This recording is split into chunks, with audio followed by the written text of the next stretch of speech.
जय हिंद जय भारत दोस्तों आज हम लोग क्लास 10th का नवा चैप्टर त्रिकोणमिति के कुछ अनुप्रयोग पढ़ेंगे। तो क्या है कि पहले भाग में हम लोग 3 क्वेश्चन पढ़े थे। अब क्या बोलते हैं कि अब देखते हैं सेकेंड भाग में कहाँ तक पढ़ते हैं। तो चलिए देखते हैं पहला क्वेश्चन क्या है इसमें, यानी 5 कौन से क्वेश्चन पढ़ेंगे। चौथा क्वेश्चन से पढ़ेंगे, भूमि के एक बिंदु से जो मीनार के पाद बिंदु से 30 मीटर की दूरी पर है। यानी क्या है, भूमि के एक बिंदु से, यानी भूमि हो गया, भूमि के एक बिंदु से जो मीनार के पाद बिंदु से 30 मीटर की दूरी पर ये क्या है कि मीनार के शिखर का उन्नयन कोण 30 अंश है। तो मीनार की ऊंचाई, यानी यह पूछ रहा है, क्या पूछ रहा है, ऊंचाई। तो चलिए बनाते हैं फिगर, लिखेंगे। यहाँ देखिए प्रश्न कौन सा है, चौथा, ठीक है ना। प्रश्न चौथा हम लोग देखेंगे, क्या देखेंगे प्रश्न चौथे में। तो चलिए पहले इसका फिगर बनाते हैं।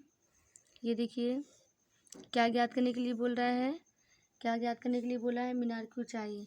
ये हो गया मीनार, क्या हो गया, मीनार, यानी यहाँ से यहाँ तक की दूरी, इसको मान लेते हैं एच, इसको क्या मान लेते हैं, एच। ये हो गया ए, ये हो गया बी, ये क्या हो गया सी। कह रहा है कि ये देखिए कितने, क्या है कि यहाँ से यहाँ तक की दूरी कितना है, 30 मीटर है, और कोण कितना बन रहा है, 30 अंश का बन रहा है। तो देखिए क्या है, साथ ही ध्यान से देखिए, लंब पूछ रहा है और आधार दिया हुआ है। लंब पूछ रहा है, आधार दिया हुआ है, तो क्या लगेगा, देखिए ध्यान से लगाएंगे हल। तो चलिए देखिए लंब दिया हुआ है, आधार पूछ रहा है, इसमें क्या करते हैं हम लोग, लगाएंगे। देखिए क्या होता है, tan होता है, तो tan 30 अंश बराबर, तो क्या हो जाएगा, लंब हमारा क्या है, AB है, और आधार क्या है हमारा, BC है।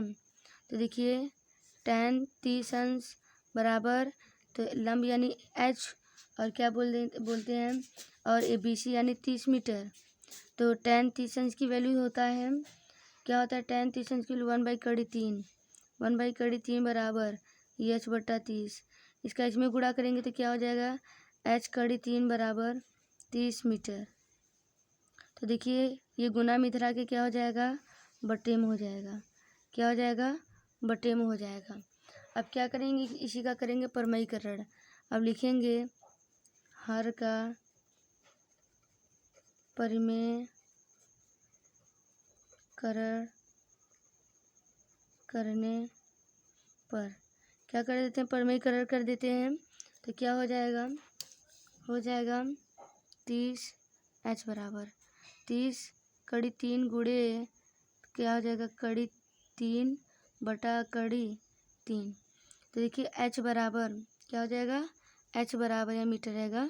तो देखिए 30/3 गुणा करेंगे, 30/3 मीटर बटा 30/3 मीटर हो गया। 3/3 में करेंगे तो क्या हो जाएगा, 3, तो 3 से क्या हो जाएगा, कैंसिल, यानी H बराबर क्या आ जाएगा, 10/3 मीटर। ये आ गया हमारा इसका आंसर। इसी के साथ दोस्तों अगले क्वेश्चन की ओर चलते हैं। तो देखिए क्या दिया हुआ है, क्या है कि भूमि से 60 मीटर की ऊंचाई पर एक पतंग उड़ रही है, यानी जमीन से ऊपर उड़ रही है। फिर क्या, पतंग में लगी डोर की अस्थायी रूप से भूमि के एक बिंदु से बांध दिया गया है। भूमि के साथ डोरी का झुकाव 60 अंश है। यह मानकर कि डोरी में कोई ढाल नहीं है, डोरी की लंबाई ज्ञात करिए। यानी क्या गया, देखिए 60 मीटर की ऊंचाई पर उड़ रहा है, यानी 60 मीटर की ऊंचाई पर उड़ रहा है और 60 अंश का भी कोण बना रहा है। पतंग की ऊंचाई ज्ञात करिए, यानी पतंग ऐसे कड़ के, ये ऐसे तिरछा उड़ता है, तो ये क्या हो जाएगा, यानी कड़ पूछ रहा है। चलिए इसका भी फिगर अच्छे से बनाते हैं, बहुत अच्छा क्वेश्चन दिया हुआ है। तो प्रश्न 5वां, तो चलिए हल करते हैं इसको। क्या इसका फिगर बनाते हैं, ठीक है। ये हो गया पतंग, क्या हो गया, पतंग, ये पतंग हो गया। पतंग ऐसे उड़ा इतने ऊंचाई पर, कितने ऊंचाई पर, इतने ऊंचाई पर। और क्या है कि और क्या दे रहा है, इसकी ऊंचाई, यानी 60 मीटर की ऊंचाई पर उड़ रहा है। कितनी ऊंचाई पर, 60 मीटर की ऊंचाई पर उड़ रहा है। और क्या है कि हमको निकालना क्या है, भूमि क्या है कि तो इसमें निकालने के लिए क्या बोला, पतंग की ऊंचाई। पहले इसको मान लेते हैं ए, इसको मान लेते हैं बी, इसको मान लेते हैं सी। कितने अंश का कोण बना रहा है, 60 अंश का। पतंग की ऊंचाई बोला है यानी ए सी निकालना है, पतंग की ऊंचाई यानी ए सी निकालना है। तो फटाक से देखिए क्या करेंगे, लंब और कड़ किस में होता है, tan में। तो दिखा देते हैं ए बी बराबर 60 अंश और ए सी बराबर क्वेश्चन मार्क।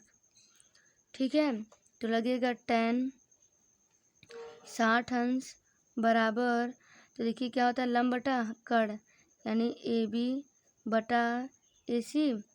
तो क्या है कि रख देते हैं tan 60 अंश बराबर ए बी का मान 60 मीटर और ए सी का मान पूछ रहा है।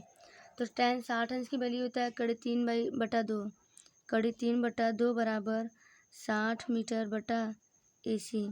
अब ए सी का कड़ी 3 में गुणा करेंगे तो क्या हो जाएगा, कड़ी 3 ए सी बराबर 6 दूना का 12 यानी 120 मीटर।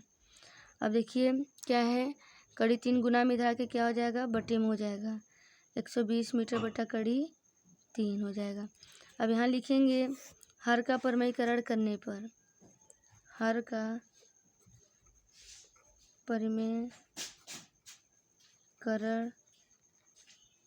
करने पर, चलिए परिमेयकरण करते हैं। तो क्या दिया हुआ है, ए सी बराबर 120 मीटर बटा कड़ी 3 गुणे कड़ी 3 बटा कड़ी 3 यानी तो ए सी बराबर, तो 20 मीटर का कड़ी 3 में गुणा करेंगे 120 मीटर, कड़ी 3 में गुणा करेंगे तो 120 कड़ी 3 मीटर बटा 3, कड़ी 3 का कड़ी 3 में गुणा करेंगे क्या हो जाएगा, 3 से भाग दे दीजिए तो 3 चौके 12, तो हो जाएगा ए सी बराबर 40 कड़ी 3 मीटर, 40 कड़ी 3 मीटर। ये आ गया हमारा पतंग की ऊंचाई, ये आ गया आंसर। तो लिख दीजिए पतंग की ऊंचाई बराबर 40 कड़ी 3 मीटर। ये आ गया हमारा इसका आंसर। तो उम्मीद करते हैं दोस्तों कि आप लोग को समझ में आ रहा है। तो इसी के साथ अगले क्वेश्चन में मिलेंगे अगली वीडियो के साथ। तो आप लोग मेरा सपोर्ट करते रहिए। तो अगली वीडियो मिलेंगे दोस्तों। जय हिंद, जय भारत।